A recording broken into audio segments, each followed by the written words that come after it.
بسم الله الرحمن الرحیم. دا د 19مې سپارې اول درس دی او د 25مې سوره چې فرقان سوره ده د 21م تر 40م آیت ورسره اتمن ولولئ چې بهتره پې پوه شئ. قرآن ورسره ولولئ، ترجمې سره آیتونه ورسره ولولئ چې بهتره پې پوه شئ. اعوذ بالله من الشیطان الرجیم. وعتوا مفهوم دی چې او له حده تیر شول. هباء منثورا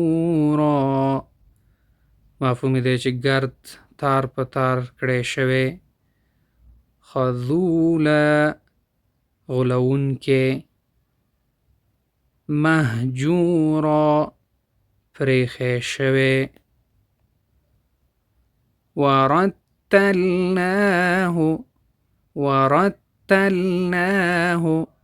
او په ترتیب لولو من هغه. ترتیلا په ترتیب ویلو سره. تفسیرا بیان او تفسیر. اصحاب الرس خاوندان د څا مفهوم دی خاوندان د څا. نشورا د بیا را ژوندي کېدو. نو که غواړئ چې دا درسونه تاسو تعقیب کړئ په انټرنیټ کې او زده یې کړئ، نو طریقه یې تاسو ته ښیم چې څه رقم کولی شئ چې غونډ درسونه تاسو د اول نه اخره پورې تعقیب کړئ.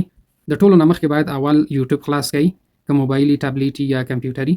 دغسې تاسو ته به دغسې سرچ بار د یوټیوب ظاهر شي. نو دې ځای کې به تاسو دغه قسمت کې ولیکئ چې 2 ټي وي، فاصله به ورکئ ټي وي. نو بیا به سرچ کړئ 2 ټي وي چې ولیکل سرچ نه بعد دغه تاسو ګورئ. زه به تاسو ته راښکم دا به تاسو سلیکټ کړئ، دا به تاسو اوکې کړئ. صحیح ده. دا هم چې اوکې که 2 ټي وي چینل تاسو ته خلاص شو. نو مهمترین بخش چې دی دغه دی سبسکرایب.